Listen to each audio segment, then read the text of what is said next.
दोस्तों तैयार हो जाइए हमारे साथ एक बार फिर से आज की बड़ी और महत्वपूर्ण खबरों को जानने के लिए। देश विदेश से कई बड़ी और महत्वपूर्ण खबरें निकल कर आ रही हैं जिन्हें जानना आपके लिए बहुत जरूरी है। दोस्तों बात करें देश भर में कोरोना मरीजों की। पिछले 24 घंटे में 971 कोरोना मरीजों की मौत के बाद अब मृतकों की संख्या बढ़कर 64,469 हो गई है, जबकि अब तक 27,74,801 कोरोना मरीज ठीक भी हुए हैं। इसी के साथ आज की बड़ी खबरों में आप देखेंगे LAC पर चाइना ने बढ़ाया फौजी जमावड़ा, भारत भी जंग के लिए तैयार। साथ ही जानिए सितंबर महीने में आम आदमी को मिलेगी राहत, इस वजह से कम हो सकती है सब्जियों की कीमतें। साथ ही साथ देश के कई हिस्सों में शुरू हो सकती है भारी बारिश, पहले से तबाही झेल रहे कई राज्य। साथ ही आगे जानिए खुशखबरी, बैंक जल्द ट्रांसफर करेगा आपके खाते में पैसा, सरकार ने दिया आदेश। दोस्तों आगे आपके लिए एक बहुत बड़ी खबर निकल कर आई है, इस खबर को आगे पूरा जानिएगा। दिवाली तक कंट्रोल में आ जाएगा कोरोना, किया ये बड़ा दावा, आगे जानेंगे इसकी पूरी जानकारी। दोस्तों ये सभी खबरें जानना बेहद जरूरी हैं। खबरों को विस्तार से जानने के लिए बने रहिए हमारे साथ। उससे पहले दोस्तों इस वीडियो पर एक लाइक जरूर करिएगा, आपका एक लाइक करना ही हमारी मेहनत का फल है। तो चलिए बिना देरी किए लिए चलते हैं आपको आज की सबसे पहली खबर की तरफ।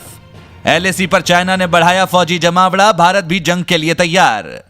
चीन ने एक और हिमाकत की है। चीनी सैनिकों ने पेंगोंग झील इलाके में 29-30 अगस्त की रात एक बार फिर घुसपैठ की कोशिश की, जिसे भारतीय सैनिकों ने नाकाम कर दिया। इससे पहले गलवान घाटी में भी चीन ने ऐसी ही कोशिश की थी। इसी बीच खबर आ रही है चीन ने LAC पर सेना का जमावड़ा कर रखा है। किसी भी तरह के खतरे से निपटने के लिए भारत ने भी अपनी तैयारी मजबूत कर रखी है। साथ ही अब जानिए दिवाली तक कंट्रोल में आ जाएगा कोरोना, किया ये बड़ा दावा। कोरोना वायरस को लेकर अब बहुत बड़ी राहत की खबर आई है। केंद्रीय स्वास्थ्य मंत्री डॉक्टर हर्षवर्धन ने दावा किया है कि इस साल दिवाली तक कोरोना वायरस पर काबू पा लिया जाएगा। डॉक्टर हर्षवर्धन ने अनंत कुमार फाउंडेशन की तरफ से आयोजित नेशन फर्स्ट वेबिनार सीरीज का उद्घाटन करते हुए ये बातें कही हैं। हर्षवर्धन का कहना है कि देश इस महामारी से निपटने में बहुत आगे है। कोरोना वायरस इस साल दिवाली तक काफी नियंत्रण में आ जाएगा। नेताओं और आम लोगों ने एक साथ मिलकर इस महामारी से लड़ने का काम किया है। उन्होंने कहा कि भारत में कोविड-19 के मामले आने से बहुत पहले ही इसको लेकर स्वास्थ्य अधिकारियों ने बैठक कर ली थी। साथ ही अब जानिए सितंबर महीने में आम आदमी को मिलेगी राहत, इस वजह से कम हो सकती हैं सब्जियों की कीमतें। कोरोना के संकट में आम आदमी की मुश्किलें लगातार बढ़ती जा रही हैं। जहां एक और लॉकडाउन की वजह से नौकरियों पर संकट बढ़ गया है, वहीं दूसरी ओर महंगाई ने आम आदमी की कमर तोड़ दी है। दिल्ली NCR सहित देश के कई हिस्सों में जो सब्जियां 20 से 30 रुपए प्रति किलोग्राम बिकते थे, उन्हीं सब्जियों के दाम अब 100 रुपए के पार हो गए हैं। आपको बता दें ब्रोकली जैसी सब्जियां तो 400 रुपए प्रति किलोग्राम से ज्यादा दामों में बिक रही हैं। कारोबारियों का मानना है कि भारी बारिश की वजह से आवक घट गई है। साथ ही टमाटर जैसी जल्दी खराब होने वाली सब्जियों को भी भारी बारिश ने नुकसान पहुंचाया है। हालांकि 10 सितंबर के बाद सब्जियों की कीमतों में गिरावट आने लगेगी। बरसात के समय में अक्सर मंडियों में सब्जियों की सप्लाई कम हो जाती है, इससे सब्जियों की कीमतें एकदम से बढ़ जाती हैं। लेकिन सितंबर से लेकर मार्च तक स्थिति सामान्य रहती है। ये कोई नई बात नहीं है। 10 सितंबर से सब्जियां सस्ती होनी शुरू हो जाएंगी।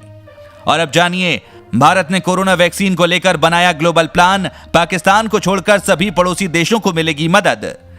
देश में तेजी से बढ़ते कोरोना वायरस के संक्रमण के बीच भारत में जल्द कोरोना वैक्सीन आने की खबर है।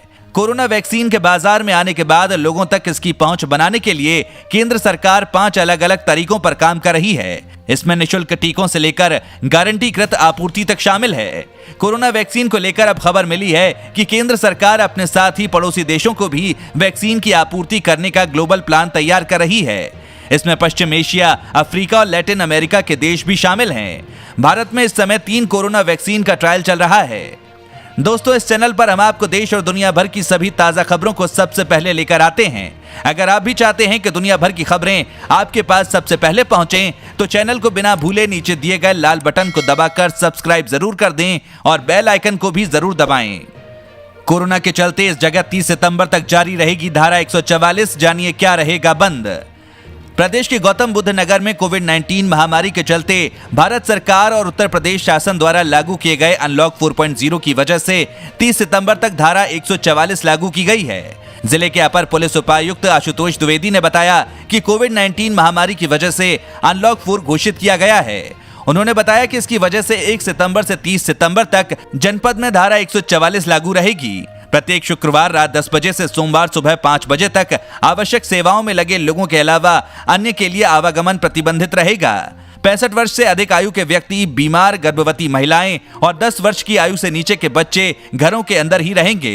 साथ ही उन्होंने कहा कि सार्वजनिक स्थानों पर कोई भी व्यक्ति बिना मास्क के नहीं निकलेगा, जबकि सार्वजनिक स्थानों पर थूकना भी वर्जित है।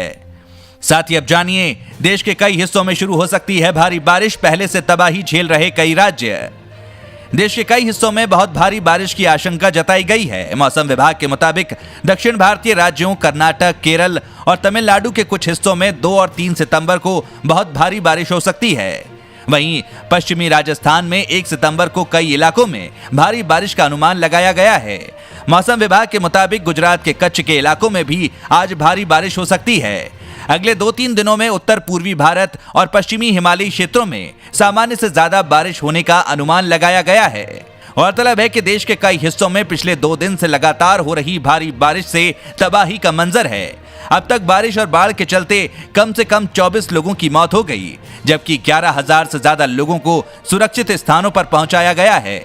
नर्मदा नदी में पानी ज्यादा होने से मध्य प्रदेश और गुजरात के कई इलाकों में पानी भर गया है, जबकि हीराकुंड डैम से पानी बहने के चलते ओडिशा के कई इलाकों में बाढ़ जैसे हालात पैदा हो गए हैं। दोस्तों, इस वीडियो को देखते रहिए क्योंकि आगे आप देखेंगे खुशखबरी, बैंक जल्द ट्रांसफर करेगा आपके खाते में पैसा, सरकार ने दिया आदेश। अब जानिए, स्कूल और कॉलेज बंद होने के कारण सरकार सभी छात्रों को दे रही है फ्री स्मार्टफोन। जानिए इस दावे का सच। अगर आपने भी ये ऐड कहीं देखा या पढ़ा है कि कोरोना वायरस के कारण स्कूल और कॉलेज बंद होने के कारण छात्रों की शिक्षा प्रभावित हुई है, इसलिए सरकार सभी छात्रों को मुफ्त एंड्रॉइड स्मार्टफोन दे रही है, तो जान लीजिए इस ऐड का सच, क्योंकि ये खबर भ्रामक विज्ञापन के अलावा और कुछ नहीं है। पीआईबी फैक्ट चेक ने यह दावा फर्जी बताया है। पीआईबी के मुताबिक केंद्र सरकार ने ऐसी कोई घोषणा नहीं की है जिसमें छात्रों को मुफ्त एंड्रॉइड स्मार्टफोन दिया जाए। बता दें कि अनलॉक 4 की गाइडलाइन सरकार ने जारी कर दी है और इसमें स्कूलों को अभी बंद ही रखे जाने की बात कही है। इससे उन अटकलों को विराम लग गया है जिनमें 1 सितंबर से स्कूलों के खुलने की संभावना जताई जा रही थी। अब आगे देखिए, पूर्व राष्ट्रपति प्रणब मुखर्जी का निधन, 84 साल की उम्र में ली अंतिम सांस। पूर्व राष्ट्रपति प्रणब मुखर्जी का निधन हो गया है। सोमवार शाम को 84 साल की उम्र में प्रणब मुखर्जी ने अंतिम सांस ली। वो पिछले कई दिनों से बीमार थे और अस्पताल में भर्ती थे। बीते दिनों प्रणब मुखर्जी कोरोना पॉजिटिव पाए गए थे। उनकी सर्जरी भी हुई थी। प्रणब मुखर्जी के बेटे अभिजीत मुखर्जी ने ट्वीट कर प्रणब मुखर्जी के निधन की जानकारी दी। Pranab Mukherjee corona virus positive पाए गए थे और उनकी हाल ही में ब्रेन सर्जरी की गई थी। प्रणब मुखर्जी साल 2012 में देश के राष्ट्रपति बने थे। 2017 तक वो राष्ट्रपति रहे। साल 2019 में उन्हें भारत रत्न से सम्मानित किया गया था। प्रणब मुखर्जी को खराब स्वास्थ्य के कारण 10 अगस्त को दिल्ली के आरआर अस्पताल में भर्ती कराया गया था। उनके मस्तिष्क में खून का थक्का जमने के बाद सर्जरी की गई थी। साथ ही अब जानिए, खुशखबरी, बैंक जल्द ट्रांसफर करेगा आपके खाते में पैसा, सरकार ने दिया आदेश। दोस्तों, बैंक कस्टमर्स के लिए एक अच्छी खबर है। इनकम टैक्स डिपार्टमेंट ने रविवार को बैंकों से कहा है कि वे रुपए कार्ड या भीम यूपीआई जैसे डिजिटल प्लेटफॉर्म से किए गए ट्रांजैक्शन पर 1 जनवरी 2020 के बाद वसूले गए फीस या चार्ज को कस्टमर को वापस करें। सीबीडीटी ने सर्कुलर में कहा कि बैंकों को सलाह दी जाती है कि अगर उन्होंने 1 जनवरी 2020 को या उसके बाद तय इलेक्ट्रॉनिक मोड का इस्तेमाल करते हुए किए गए ट्रांजैक्शन पर अगर किसी तरह का चार्ज वसूला है तो वे इसे तत्काल वापस करें और भविष्य में इस प्रकार के लेन देन पर कोई चार्ज नहीं लें। साथ ही अब जानिए, आयुष्मान भारत के तहत अब सरकारी और निजी अस्पतालों को मिलेगी स्टार रेटिंग। आयुष्मान भारत प्रधानमंत्री जन आरोग्य योजना में शामिल सरकारी और निजी दोनों अस्पतालों को कुछ स्वास्थ्य सुविधा संकेतकों के आधार पर अब स्टार रेटिंग मिलेगी। अधिकारियों ने ये जानकारी दी। आयुष्मान भारत प्रधानमंत्री जन आरोग्य योजना में शामिल अस्पतालों पर दिशा निर्देशों के मुताबिक सूचीबद्ध अस्पतालों को 6 गुणवत्ता मानदंडों पर स्टार रेटिंग देने का प्रस्ताव किया गया है। इनमें प्रभावी, समय पर, सुरक्षित, रोगी केंद्रित, सफल और उचित स्वास्थ्य सुविधा को शामिल किया गया है। इनमें अस्पतालों में एडवांस एवं सुपर स्पेशलाइज्ड देखभाल, मरीजों के पहुंचने, उन्हें अस्पताल से छुट्टी मिलने में लगने वाला समय, मरीज के इलाज से संतुष्ट होने से जुड़े अंक आदि शामिल हैं। अभी देश भर में आयुष्मान योजना के तहत 23,000 से अधिक अस्पताल शामिल हैं। साथ ही अब जानिए, शेयर बाजार में पैसा लगाने वालों के लिए बड़ी खबर, 1 सितंबर से लागू होंगे नए नियम। शेयर बाजार में 1 सितंबर से आम निवेशकों के लिए मार्जिन के नए नियम लागू हो रहे हैं। अगर आसान शब्दों में कहें तो ब्रोकर की ओर से मिलने वाले मार्जिन का लाभ अब निवेशक नहीं उठा सकेंगे। जितना पैसा वे अपफ्रंट मार्जिन के तौर पर ब्रोकर को देंगे उतने के ही शेयर खरीद सकेंगे।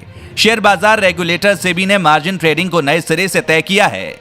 अब तक प्लेस सिस्टम में निवेशक की भूमिका कम और ब्रोकरेज हाउस की ज्यादा होती थी। वही कई सारे काम निवेशक की ओर से कर लेते थे। नए सिस्टम में शेयर आपके अकाउंट में ही रहेंगे और वहीं पर क्लियरिंग हाउस प्लेस मार्क कर देगा। इससे ब्रोकर के अकाउंट में स्टॉक्स नहीं जाएंगे। मार्जिन तय करना आपके अधिकार में रहेगा।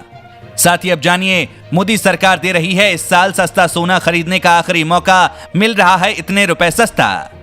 गोल्ड बॉन्ड की छठी सीरीज आज 31 अगस्त से शुरू हो रही है। इसका मतलब इस स्कीम में पैसे लगाने वालों के लिए आज से मौके खुल गए हैं। आरबीआई ने सॉवरेन स्वर्ण बॉन्ड का इश्यू प्राइस 5,117 रुपए प्रति ग्राम तय किया है। यानी आप इस भाव पर सोना खरीद सकते हैं। बता दें कि sovereign gold bond scheme 2020-21 series 6 का सब्सक्रिप्शन 3 सितंबर तक खुला रहेगा। साथ ही साथ चीन के साथ सीमा पर तनाव के बीच 6 महीने के हाई से फिसला रुपया आम आदमी पर होगा यह असर। पूर्वी लद्दाख में भारत और चीनी सैनिकों के बीच फिर झड़प की खबर है। भारतीय सेना के अनुसार चीनी सैनिकों ने 29-30 अगस्त की दरमियानी रात में लद्दाख में स्थित पेंगोंग झील के दक्षिणी छोर में घुसपैठ की कोशिश की। इसके बाद जब भारतीय सैनिकों ने उन्हें रोकने का प्रयास किया तो वो मानने को तैयार नहीं हुए। ऐसे में एक बार फिर दोनों देशों के सैनिकों के बीच झड़प हुई है। सीमा पर जारी तनाव के बीच सोमवार को डॉलर के मुकाबले रुपए में तेज गिरावट देखने को मिली। रुपया 21 पैसे के नुकसान के साथ 73.60 प्रति डॉलर पर बंद हुआ। इससे पिछले कारोबारी सत्र में रुपया 73.40 प्रति डॉलर पर बंद हुआ। दोस्तों, अगर आप भी रोजाना ऐसी खबरें अपने मोबाइल पर पाना चाहते हैं तो बिना भूले नीचे दिए गए लाल रंग वाले सब्सक्राइब बटन को जरूर दबाएं, साथ ही बेल आइकन को ऑन कर लें।